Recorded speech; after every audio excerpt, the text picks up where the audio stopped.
All right, welcome everyone to another Build a Cell seminar, and thank you so much, Emily, for agreeing to give our presentation today. I will let you take it away and introduce yourself, and then let us know what you've been working on. Hi, well, thank you very much for the invitation. It's really lovely to speak to you folks about my work. So I'm based at the University of Cambridge in the UK. And so most of my work is focused on understanding the origins and early evolution of animals. And so that's what I'll be talking to you about today.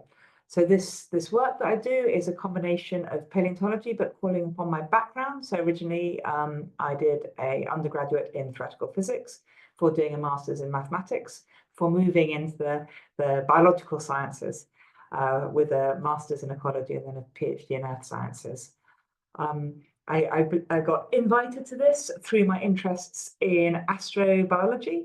So Cambridge has recently set up, well, I guess 3 years ago now, a new centre called the Leverhulme Centre for Life in the Universe.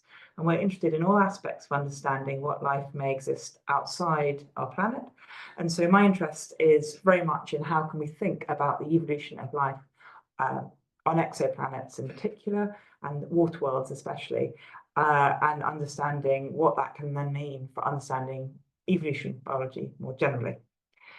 But like I say, my day job, as my astronomer colleagues would refer to as, is very much as a paleontologist.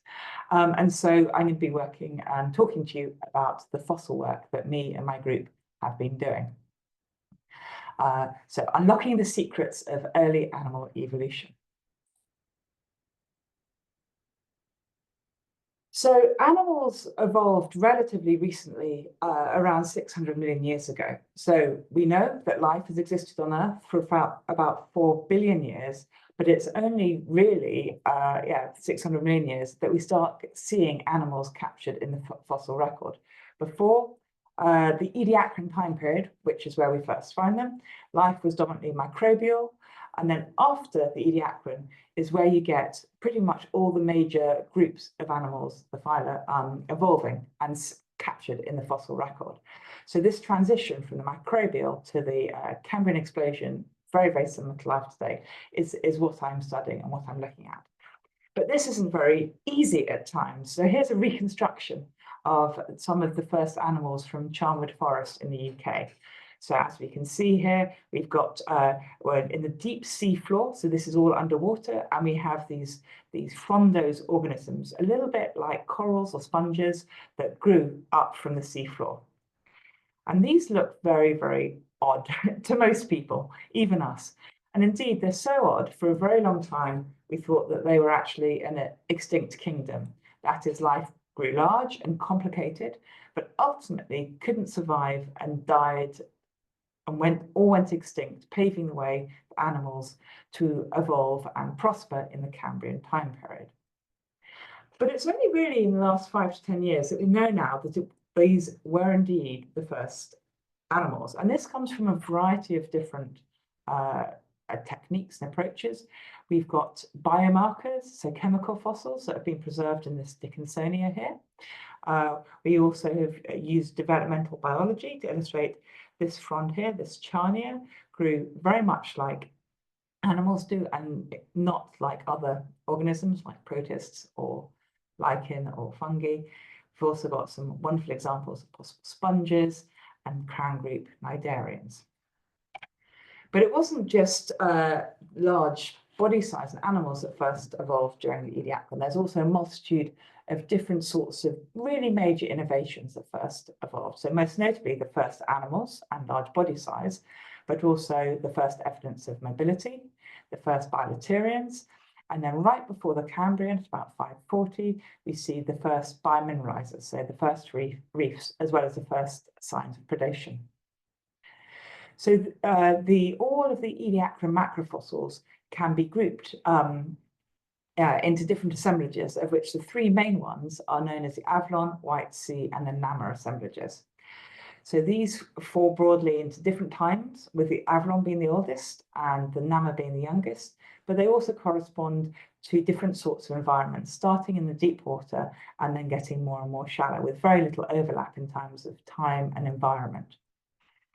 Most of my work to date has focused on the oldest one, So that's the Avalon assemblage, and these are fossil sites that are found in Newfoundland, Canada, and also in Charnwood Forest in Leicestershire in the UK.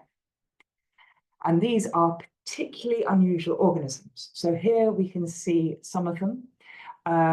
If you look at this one here, you've got a disc where it was attached to the seafloor, the stem in which it was upright in the water column, and then the frondose part here, which it fed, filter feeding most likely. And here we've got the frontal attachment and then upright in the water column.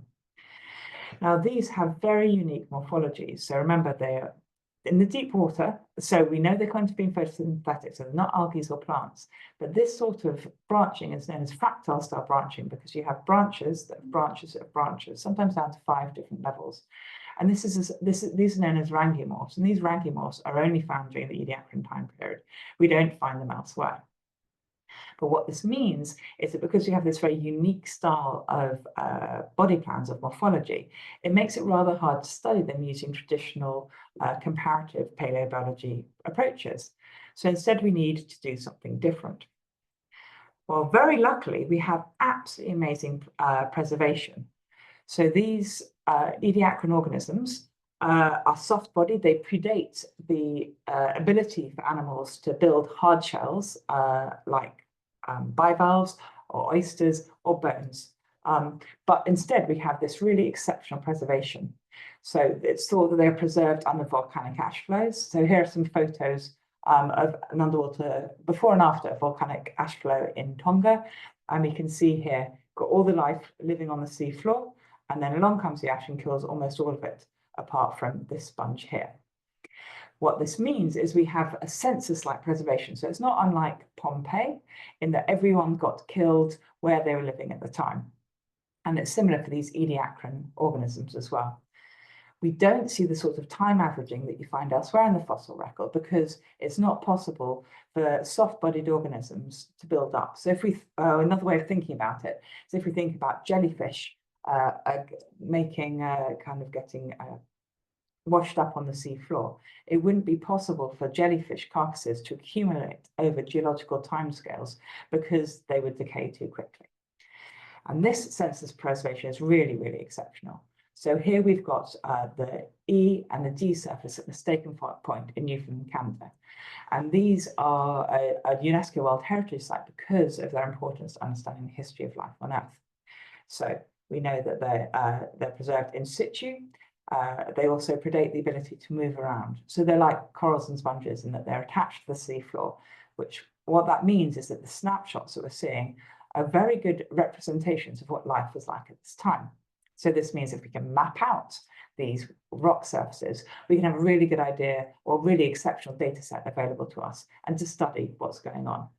However, it's not that easy. Here we've got a beautiful, beautiful blue sky, but most of the time Newfoundland is not like that. It's very, very foggy. And what that means in practice is that while when the light is good, you can see the fossils really clearly, actually most of the time you can't. It's very difficult to pick out where the fossils are and it's very easy to miss them.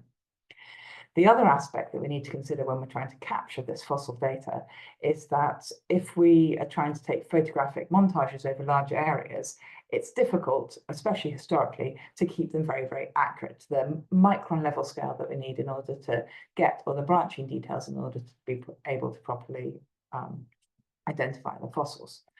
So what we've been doing for the last 9 years is laser scanning the fossils.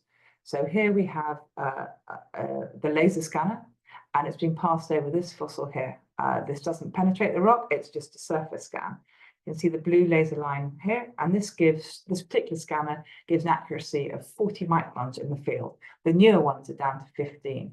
And we can see here this fossil that's now being captured. And here it is again, a close-up. The squares are 1 centimetre. We can see the holdfast disc, the stem, so this was upright in the water column, and then all the different branches. And we can see here the sub-branches, helping to maximize the surface area, so maximum the amount of food that they're getting from the water column. But this isn't a particularly quick process. So here we've got me and my collaborator, Dr. Kenchington, on the Mistaken Point E surface. And what we can see, this is time-lapse video of about an hour. So you've got the tripod that's based on the rock surface, protected feet so it doesn't damage the fossils. And then we pass this laser over the fossils and capture them. It's about a meter square per hour. What this means is that the data set we've created contains a huge amount of data in this time period. So here is some of the examples of the maps we've made to date. So the grey area is the area that's been mapped out. Each dot represents a fossil. The different colours correspond to different species. The larger the dot, the taller the organism was in the water column. And we can see here there's a huge amount of diversity between the bedding planes as well as within them. Some of the surfaces, such as the E surface and bed B and Charnwood, have a relatively high diversities, whereas others are dominated pretty much only by one taxa. We also see a big range of sizes. Bed B has specimens over 60 centimetres tall, whereas surfaces like Spaniards Bay, they're on the order of only a couple of centimetres. So for people who work in the modern, this may seem like a relatively small data set, but the data that we've captured actually incorporates 99% of all life known from between 560 to 575 million years ago. So what can we do with all this wonderful data? So my background is very much in mathematics and physics. So I approach things from a very quantitative basis. And because we have this amazing data set available to us in terms of this exceptional preservation, we can use a huge host of different ecological approaches that normally aren't used extensively for studying the modern world, but normally aren't applicable to study fossil data because of the problems with preservational bias. In particular, things like spatial point process analysis, as you've been used on forest ecology. And what this does is you have the different points that represent different specimens, different colors, different species, and then you can see you've got these point maps. And what's really crucial is you can start linking patterns to processes through the observed fossil patterns and linking those to known models for known and verified models in today's life. So, for example, in a deep sea coral system, you can see they're very spaced out, spatially segregated, and this was because it's a very competitive environment in terms of food. If you have two corals too close together, there isn't enough water around them in order for them both to survive, so one will die, leading to the thinning or spacing out of these corals. So our group is very much looking at what's driving these early animals of the Ediacaran. And the three different aspects I'm going to talk to you about today are the role that competition plays, the role that the environment plays, and the role that reproduction plays. So let's start with competition. So in order to do this, we're going to try to consider, in the first instance, what's the benefit of being large. These are the first large complex organisms to ever existed on Earth. So what is it about being big? What's driving them? And so it's first proposed that the reason they got large was to avoid competing with each other. So in a similar way that in a forest, different taxa will occupy different parts of the canopy, these Ediacaran organisms did similarly, in that different taxa occupy different tiers in order to avoid competing with each other. So if you're close to the seafloor, you're not competing with the big fronds that are up in higher up in the water column. So these ideas suggest that it was the increase in height driven by competition for resources that led to these large organisms. It's also suggested that stems evolved in order to help facilitate this tiering and ensure that they were not competing with other taxa. So how do we go about identifying competition? So I mentioned spatial segregation. So this is where clusters of points are more spaced out than you'd expect by random. Now this can happen for many different reasons. They can happen through habitat associations. If you have a spatially segregated habitat, and then the organisms of interest are themselves on this habitat, the segregated habitat, you could end up getting spatial segregation patterns. So one way of thinking of these sorts of environmental habitat signals is if you were to map out all the trees in the ocean, they would correspond very directly with the islands because you can't get forests of trees in the middle of the South Pacific. And this produces a very distinct pattern when you try to quantify it. So we've been using pair correlation functions to quantify the spatial patterns. The idea with PCFs is that if it's perfectly random, if there are no processes, biological or environmental, that are impacting the organisms, then it's going to be equal to 1. If it's bigger than 1, then they're aggregated or closer together, such as here, as trees on this island. And if they're below 1, then it's spatially segregated or they're further apart. And because different observations can be compared using goodness of fit models to known processes, we can therefore infer the most likely processes behind the spatial patterns we're seeing. So what's driving these communities? So we can have spatially segregated habitats. We can also have things like allopathic segregation. So this is where the corals secrete chemicals which kill the neighbors, creating small-scale segregation. And we can also have resource competition. So this is where you have competition for food potentially or space. An idea with resource competition is that the amount of resources you require will increase throughout your lifetime. And so you might see spatial segregation happening for large organisms, but maybe not for small ones. Another way to think about that is in terms of ediacaran organisms. You can have small specimens coexisting very happily, but as they grow, they need more resources. And the large ones need a huge amount of resources, so end up being spatially segregated. In reality, we have continuous reproduction. And what that means is that it's all mixed together, so it's not easy to see with the naked eye, which is why we need the statistics.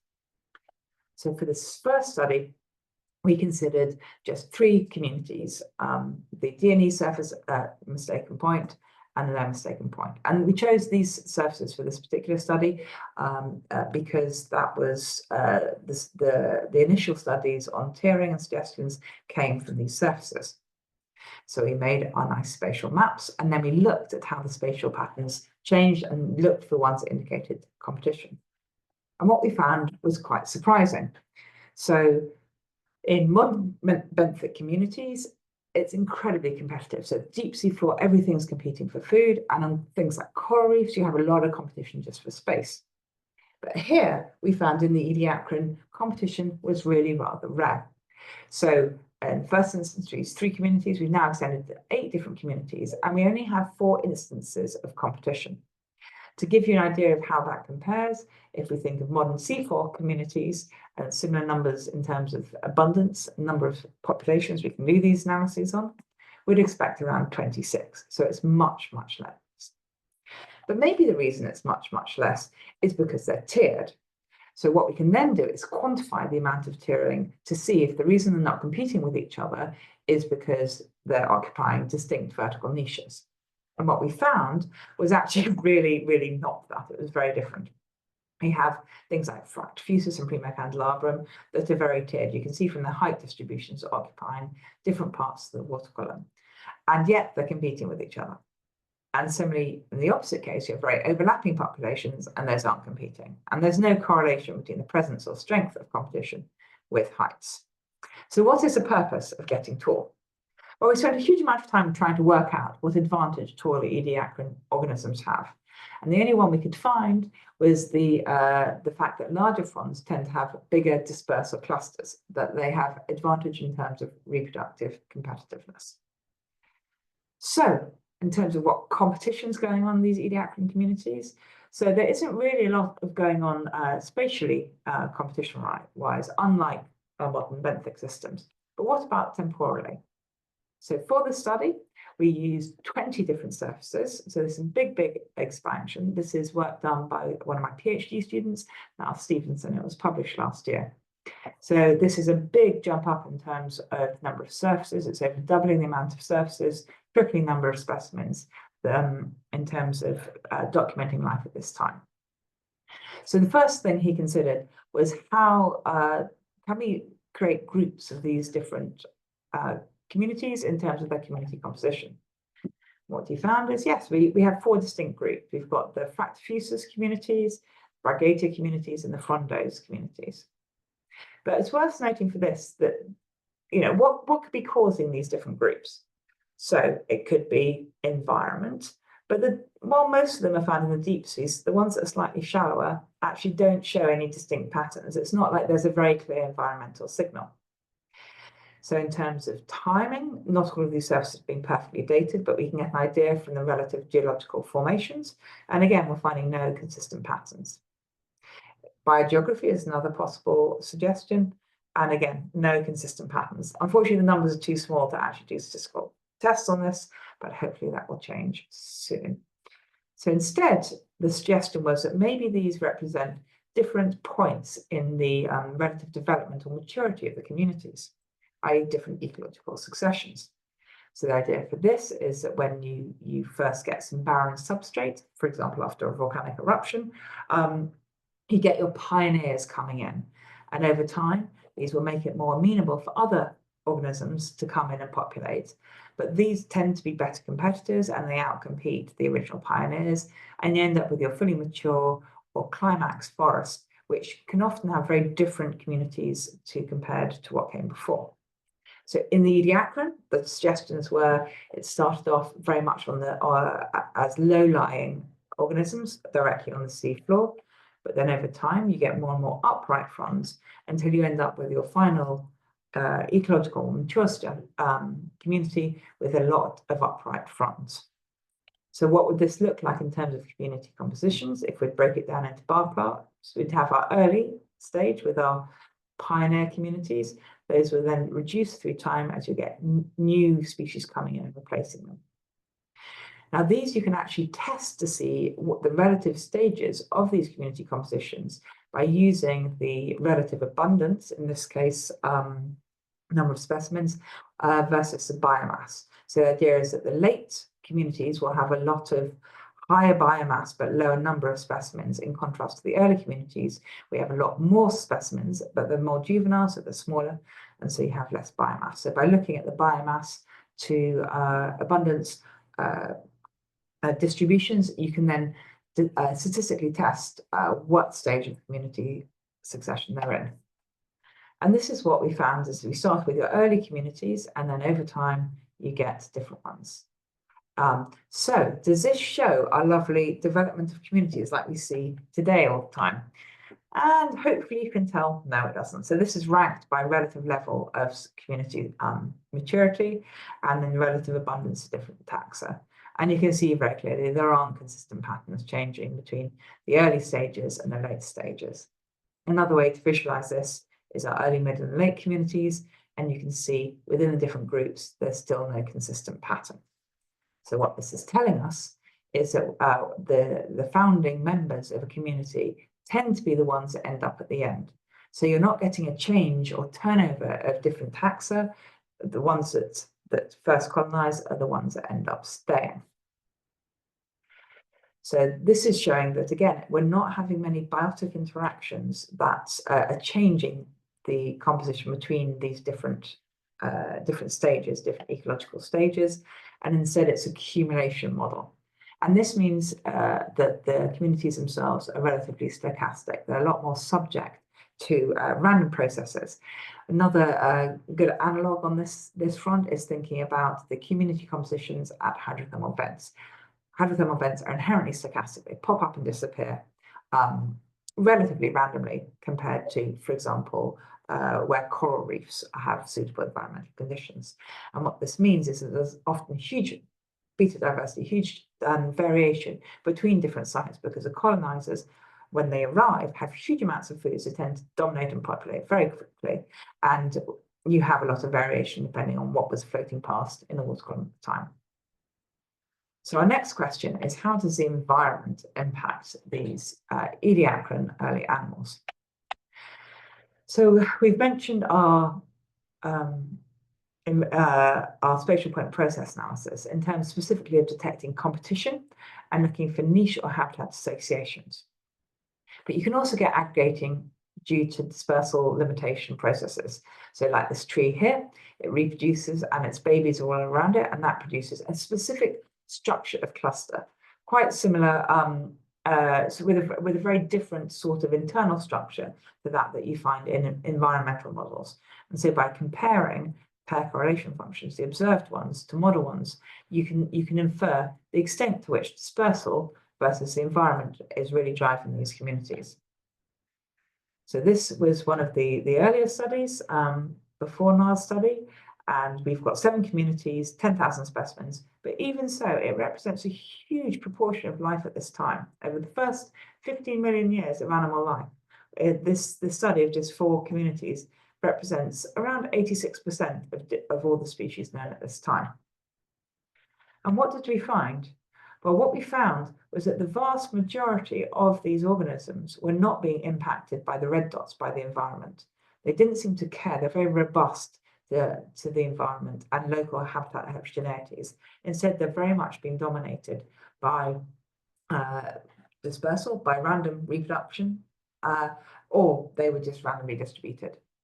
And so this brings up a very, very interesting point. So the dominance of the stochastic or neutral processes in these early communities suggests that systematic adaptation of the Ediacaran organisms to their local environment may not have been the really strong underlying predictable driver of early animal diversification. Instead, it's possible that early animal diversification is more about stochastic differences within the populations with only very limited environmental influence. But this work is very much focused on the oldest of the animal groups. What happens if we move a little bit forward into the White Sea assemblage, so go forward in time and look at more sites? So the White Sea assemblage is a lot more diverse than the older Avalon one. There's only approximately 10 times more species. But you'll see major changes, not only in terms of diversity, but in terms of functional ecology and morphology, with widespread mobility, as well as bilaterians, such as Sprogyna here. You get these Dickinsonia, which moved around. They're found at the base of trackways, so they kind of moved, fed off the seafloor, the microbial mats, and then moved on again. You also see these absolutely incredible, this is a Kimberella here. You see these scratch marks coming out of it. So this Kimberella, it was suggested to be a mollusk. It moved over the seafloor, and like a snail, it scratched up the seafloor feeding. There's wonderful scratch marks that you can see here. So what happens when we start to analyze these younger assemblages? Well, we see a big shift. We see a shift from these stochastic or neutral ecosystems of the Avalon, and we suddenly see the environment starting to be the dominant factor for the evolution for these communities. Very much niche dominated ones. So this is rather interesting in terms of understanding previous hypotheses of early animal evolution. So they've been termed by Budd and Jensen the savanna hypothesis. And this is the idea that the major driver for bilaterian diversification was driven by small-scale variations in the local habitat, particularly caused by the spatial distribution of the decaying remains of sessile organisms. So they argue that it was a drive to find these heterogeneous distributed resources that led to the novel evolutionary innovations such as mobility as well as eyes. In a similar way that early human evolution is thought to be driven from searching for food resources in the African savanna. So our results demonstrate that at least some of these early animal communities were indeed influenced by these sorts of habitat variations. And so it's very, very likely that this was a driver, at least for these very early animals. But how does it look if you go a little bit further from the Ediacaran into the Cambrian? So to consider this, we looked at how the different organisms were feeding. So this is a Shubatan assemblage in China, which we then compared trace source for the cat, which is in the Ediacaran, with the Nagar in India. We've got the Ediacaran and the Cambrian trace fossils. So these represent the behaviors of different sorts of mobile organisms. And by marking up their pathways, we can then compare to how they're focusing on these patches of habitats resources. So the idea is that if you have a random walk, you'd go through these good patches, the grey areas, randomly. However, as you start to be able to detect the quality of feeding, of quality of food on the seafloor, you might start focusing. So you'd start bending round perhaps a little bit more, turning back on yourself, and maybe shortening your path lengths to really maximize the area until you're actually focusing very, very much exclusively on these good patches. And we looked at two different sorts of trails that are made by two different trace makers, large and small.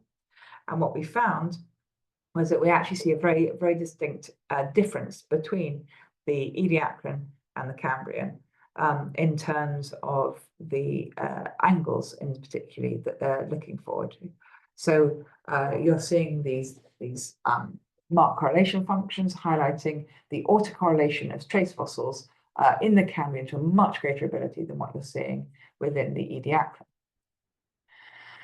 But then if we hop back to and just start focusing back just on these Ediacaran macrofossils, we know that habitat heterogeneities are influencing on a very small scale, but what about larger spatial scales, and how does it change as we go through the Ediacaran, the first up until where we get our predators first evolving? So for this, we used a data set of all the localities and fossil occurrences at this time. We've got the different localities here. The relative depth of the water is the darkness of the blue. The different taxa that are given here. The purple is soft-bodied. We've got algae. We've got unknown affinities, as well as reefs right at the end. The grey is when it's not grouped nicely into assemblage. Green are algal-dominated assemblages, and then we've got the Avalon, the White Sea, and the Nama. And so for this study, we used what's known as meta-community analysis. So instead of looking at what's going on in terms of structure within a community, it's between the communities. So each of these lines represents a different locality and the different taxa. And so in terms of between community differences or meta-community differences, these can be random, they can be segregated or spaced out, or they can be aggregated. And you can start to look in terms of this structure to get an idea of what sort of factors are driving the meta-community differences. So if we start with our data set, the first thing is to test the coherence and non-randomness. If it's negative, this is known as checkerboard.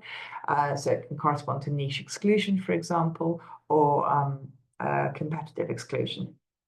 But if it's positive, then we've got a variety of different tests we can do. So different metrics we can calculate to test what sort of processes are going on.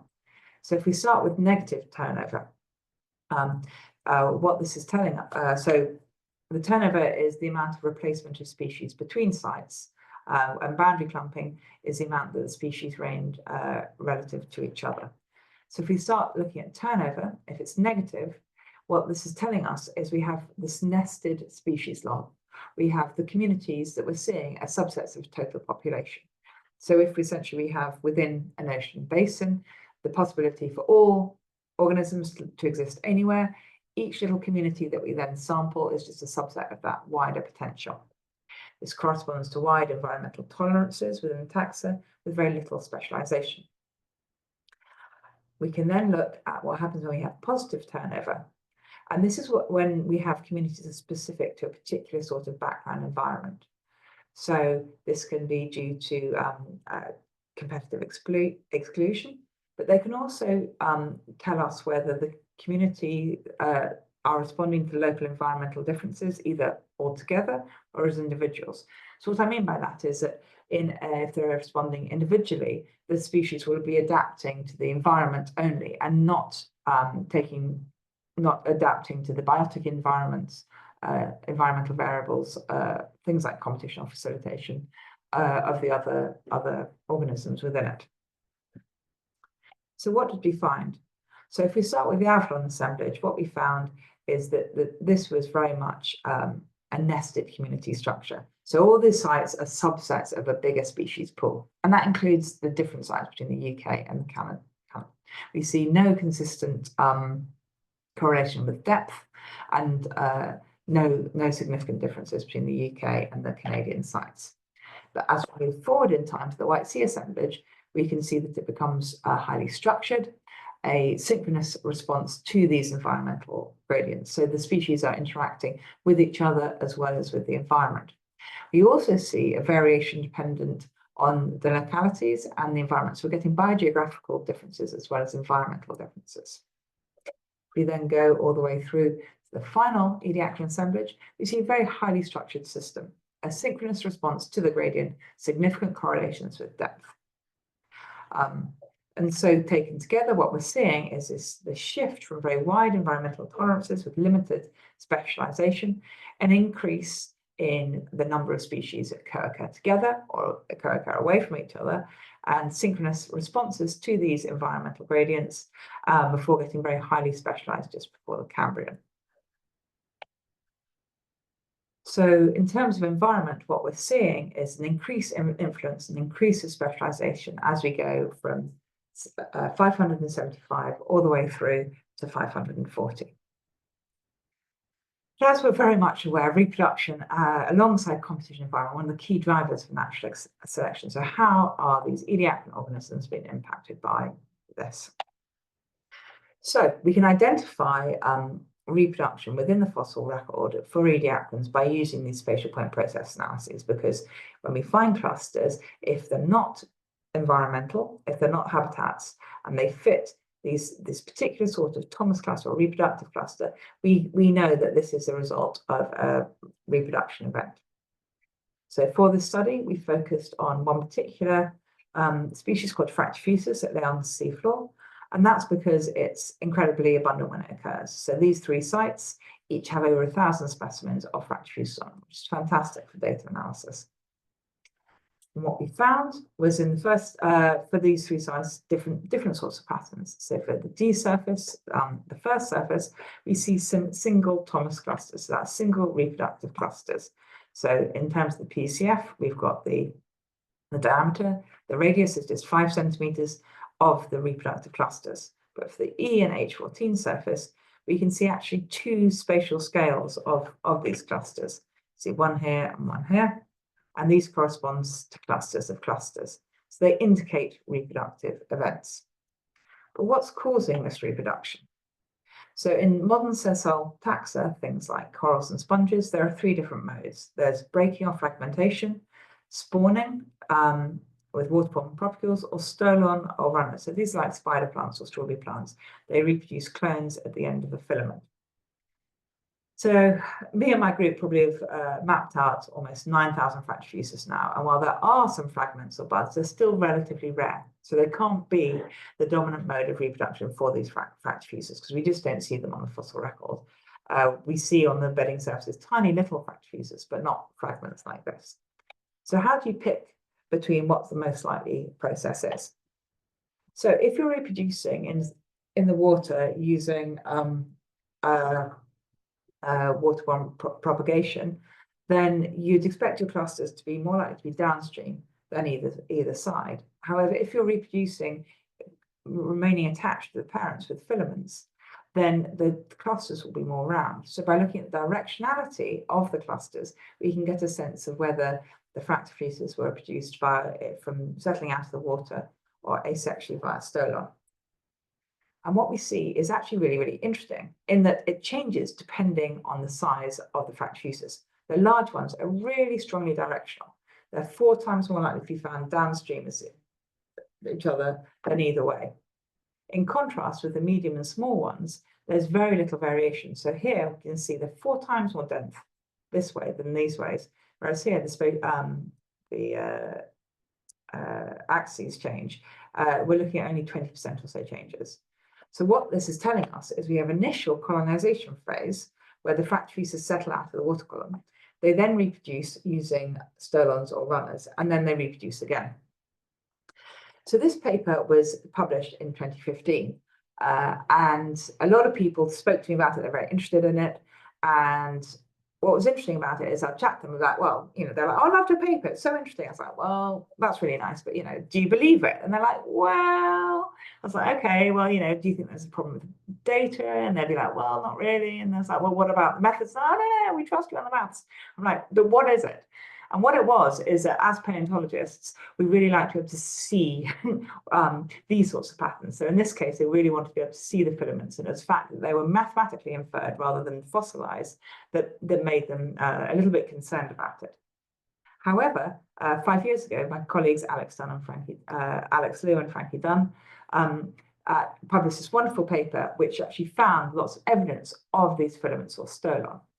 So this is very hard to see, so let me help you out. So here we've got this filament coming in, and attaching to this rangemore frond here, and then going on, and then going on again. So here we can see this is what the fossils look like, and then this is this. And so this, what they found across 20 different bedding planes and 5 different species, this evidence of these stolon, these filaments attaching to the fronds. So it provided fossil proof that these fractifusus and other such organisms were actually reproducing in this way. More evidence for fossil stolon has been found by one of my PhD students, Katie Delahook, who recently completed her PhD just a couple of months ago. And so she was looking at this H5 surface. So this is tidal, this is at low tide, so it wasn't something we could laser scan. So instead, in 2018, we cast this fossil surface. Here, and these are casts now held at the Sedgwick Museum. And what Katie managed to find was what she termed conga lines. And these are a series of tiny little fronds, sometimes terminating with a big frond at the end. So the first question she had is, are these real things, or are they just humans trying to pattern match? If you spend enough time staring at enough fossils, you start to find patterns where potentially they are. So she did a huge amount of calculations and worked out what is the probability of having these conga lines occur just by random chance, given different angles between the little fronds, given their spacing, and given how many there are in a given conga line. And she found on this particular surface, chance that you get this by random is less than 0.1%. So we know that they are actually real things. But what else could be forming? Well, besides stolon or runners, the other option would be fluid flow. The idea is that as propagules go over a frond, they then get caught up in a turbulent flow and settle in the lee of the frond. And so she did a huge amount of computational fluid dynamics, and then looked at the predictions of how long these conga lines would be if they're formed by a fluid flow. You can see a low versus high velocity. We're looking at given different lengths or heights of the frond here. What she found is the predicted length of conga lines was much, much bigger than the ones were actually observed. So this is further evidence that these were all attached because they were in their little conga line because of they're attached by stolons or filaments. But why should we care? This is a big question I've been thinking about for many, many years. Why should we care if these Ediacaran organisms are reproducing via stolon? So big project that I've only just finished was thinking about exactly this. And so my question was, we've got stoloniferous reproduction, but we also have relatively low instances of competition. What is it? Maybe they're connected. Maybe because stoloniferous reproduction increases survival in suboptimal competitions, but it also decreases intraspecific competition. If you're connected to your parent, who's also connected to the other clones, you're all sharing resources. So this means that you actually wouldn't compete just to your nearest neighbor. You might compete with other colonies, but you wouldn't be competing together. So it's decreasing intraspecific competition, and so potentially increasing the species scale that occurs from your nearest neighbor to your nearest clone. So how do we test this? So first we need to detect the stoloniferous reproduction.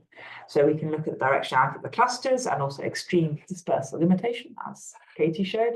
We detect competition through spatial segregation, and then looked for correlations between the strength and presence of competition to see if they're correlated, and then the extent to which these can actually impact the diversity patterns we find. So across the 20 populations we looked at, we found 5 instances of intraspecific competition in terms of spatial segregation, with some being quite strong, reductions of 60%, and some being relatively small with only 10 or 20%. But what's interesting is if we look at the presence of this competition in the form of segregation, and then how that then correlates to the relative directionality of our clusters. So you can see at the bottom, this H14, we can see the very, very directionality of the clusters is pretty limited. They're pretty circular, in contrast to these ostrich feathers, which are very highly directional. And there is indeed a significant difference between the the variability in the cluster size and directionality of it versus the presence of competition. So this is telling us that you're less likely to be competing with each other if you've got a very if you're less likely to be competing if you're doing stoloniferous type reproduction clusters, i.e. very, very round. We then looked at how this correlates with the strength, so that's the minimum PCF value, and again found a very strong correlation with the strength of segregation to not only directionality, but also the cluster size. Smaller clusters are less likely to compete, and the percentage of in the smallest cluster size, that gives an indication of the relative maturity of the population.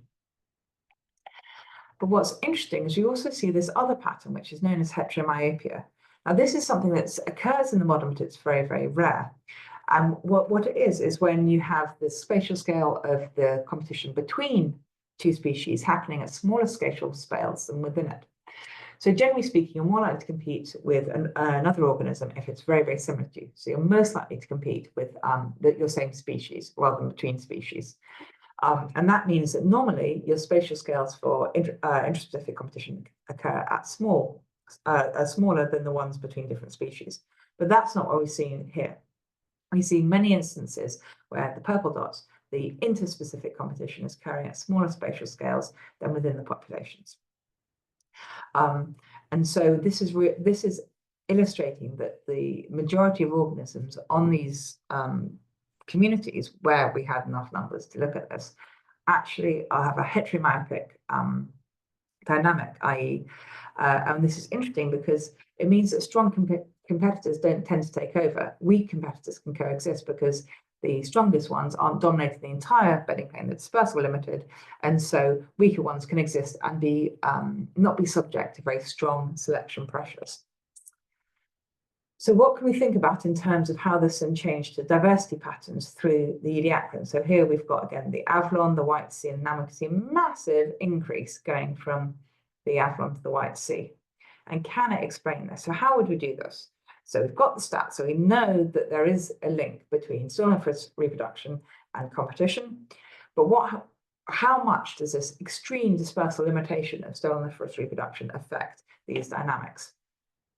So to do this, we modeled dispersal, niche overlap, and relative diversity, as well as incorporating other parameters where immigration rates.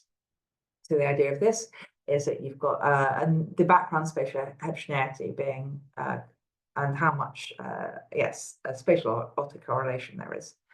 And so the idea of this is that you can model, given the parameters, and then output the alpha diversity. And we want to know what sort of models do we need in order to get the observed alpha diversity that we see. Question then becomes, how do you choose parameters? And how do you work in such a way that you're able to disprove your hypothesis? And so what we used was something called approximate Bayesian computation. This is where you make no assumptions about input parameters, but instead we randomly generated 10,000 meta-communities for a random selection of different parameters, and then output what these parameters were and what diversity was. We then subset these outputs into ones to see which ones fit the different observed values of the Avalon, White Sea, and NAMA. And what we can see in the first instance is that we can model these communities. We can get realistic diversity in terms of these. But this is a really key bit, how do the distributions of these parameters change between assemblages? So we look at the distributions, the posteriors of the Avalon, White Sea, and NAMA, and you can see here the dispersal parameter. We can see very low dispersal occurs in the White Sea, whereas in the Avalon, whereas in the White Sea it's much, much larger. So an increase in dispersal distance can alone explain the difference in diversity between the Avalon and the White Sea. We also looked at the other parameters, and what we saw is that the extent that immigration increases, the impact of habitat heterogeneity also increases, and the extent of niche overlap decreases, i.e. they get more specialist. So even though we've put no assumptions about what we think these communities are like, these assemblages are like, we're actually reproducing very much the biology and ecology that we found in our statistical work. So what How does stillness reproduction impact the evolution of these communities? Well, it reduces competition and selection pressure, and it could explain the so-called Ediacaran second wave, the massive increase of diversity we see as we go into the White Sea assemblage. So, to bring together all the different aspects I've spoken about, so our work has shown that we've got relative stochastic start to animal life, and stillness reproduction that occurs right at the start reduces potentially early animal diversification. But then through time, it's a drive to find heterogeneous distributed resources that led to novel innovations on the Ediacaran seafloor. And we see an increase of ecological complexity and niche specialization as we go through towards Cambrian. So I just want to finish by thanking my wonderful colleagues and collaborators, and of course, all my funding bodies as well. Thank you very much. Thank you, Emily. Oh my gosh, I know those last few slides went pretty quickly, but I think that we're still okay on time for questions. This is definitely, I want to ask a question, but I know that this is very outside my field of knowledge, so please pardon me if my question is, first of all, I think of it a little bit of a swing from what you've been presenting about, but um, this is such interesting information about how you're gathering this competitiveness information. I'm wondering, as a group of synthetic biologists, and some of us are interested in environmental applications of synthetic biology and synthetically developed organisms, can this information or these tools be used to model or predict the pressures that a novel organism might have on a native species or a native ecology? That's a really interesting question. So kind of if I'm paraphrasing, kind of can you use the spatial approaches to make predictions of how things may overlap? I mean, it's a very, very interesting question. I think from just the statistical analysis, not so much. But what you can do, and not directly, having said that, the most common way people detect strong competition is through competitive exclusion. What you can do with these methods is detect competition before it's actually got to the point where it's, different organisms are being excluded. So you could catch the earlier stages of competition in an invasion before it gets too much, I guess. Okay. All right. Definitely something that's on our minds sometimes every time we talk about biocontainment. It's like, what is our worst case scenario? Oh, Manu, go ahead. So, Emily, wonderful talk. I had a quick set of questions on, I know you mentioned this in the context of the conga lions, but just in general, I missed a little bit of the first part of your talk on what do we know about feeding dynamics? You know, when you think about filter feeding versus just taking things from the water column, and I'm just curious about your opinions on kind of role of photosynthesis or other symbionts that might be present even earlier than we might think. So just where do you feel in terms of what can we Yeah. say about how are they getting the energy that they need? So originally we find them in deep water rocks, so they're not photosynthetic. There are no symbionts, and so they're getting their energy from things like particulate organic matter and dissolved organic carbon and bacteria that are, at depths. Of course, a lot of this carbon, especially POM, POC, come from the photosynthesizers dying near the surface. So that is a big food source for them. We've recently published a paper relating to that, thinking about the impact when you start on a carbon cycle of how the kind of filter feeding and the kind of selection pressure of feeding could potentially change fractionation. And so potentially looking at how it may drive massive shifts in a carbon cycle. So there's something known as a Shiram excursion, which occurs around this time. And so what my postdoc Ewan Furness showed is that actually by putting this pressure and changing kind of the biological dynamics of these systems by feeding on photosynthesizers and the life by this filter feeding, you can then switch in essence and the amount of fractionation to the extent where you can get similar signals to what you find with the Shearham excursion. Mhm. But then the average depth is much deeper than the euphotic zone for most of them. Yeah.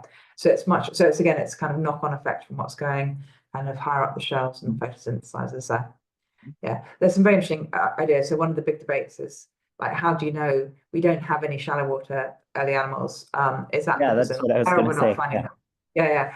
And so there's there's two ways to think. So first one is that you see this very strong paleolatitudinal gradient in that the early animals originate in the deep water at high latitudes, and there aren't any shallow water ones at lower latitudes.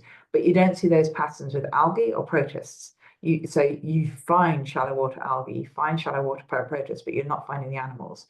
So this is quite suggestive that actually potentially it is a real signal. But I've got a lot of colleagues who would disagree with me. A lot would agree, a lot would disagree. It's something very much an area of research. But some colleagues a few years back put out a very interesting idea in that the advantage of the deep sea is it's relatively stable, and near the poles it'd be also very oxygen rich. So that whereas in the shallow waters you've got to contend with night and day, and you've got to deal with very extreme seasonality, you wouldn't in the deep sea. So that could be a very good reason, and it seems very, as I'm personally convinced that could explain why we see this potentially quite strange origination of animals in the deep sea rather than shallow waters.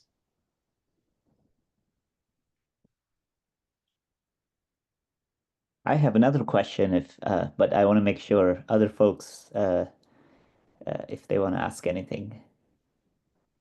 Can I go ahead, Carlise? Okay. Yeah. So I think the other thread. I mean, we do a lot of work on placozoans, Emily, and that's why I'm asking this. And Okay, yeah. I've looked at a lot of Dickinsonia fossils in the past. I have a few colleagues in Naples where we've been trying to look at some of those trace fossils we do a lot of work in physiology of these animals. And so I know you briefly mentioned the trace fossils per se. Yeah. Uh, but again, I often think a lot more from Dickinsonia's point of view of Yeah. what's the current hypothesis on the feeding side of the story. The notion of motility and the origin of motility, I often think of them as grazers, but then as you said now, that if those fossils are also quite deep, then Oh, kind yeah, of no, so challenge. sorry to interrupt, but the Dickinsonia fossils are actually quite shallow. And there's Okay. been some suggestions that they even exist in the subtidal zone and tidal zone. Okay, so then the idea of then algae mats that's a Yeah, valid yeah. framework for And them. yeah, you see there are some Dickinsonia communities that do actually have some algae as well. Hmm. Yeah. So yes, it's You very mean different to the fish there. algae found with the Dickinsonia fossils itself? Yeah, I can't remember if it's the exact same communities, but within the succession, you've got your Dickinsonia, you've got your other Yeah. sorts of Kimberella type, and you have algae in there. It's all very shallow water. Yeah. Yeah, and never would you find a Dickinsonia fossil in deep waters. No, we have not yet. No, and I Okay. don't think we will, Yeah. personally. Yeah, it's just yeah. Okay, that clarifies this. Yeah. Yeah, cool.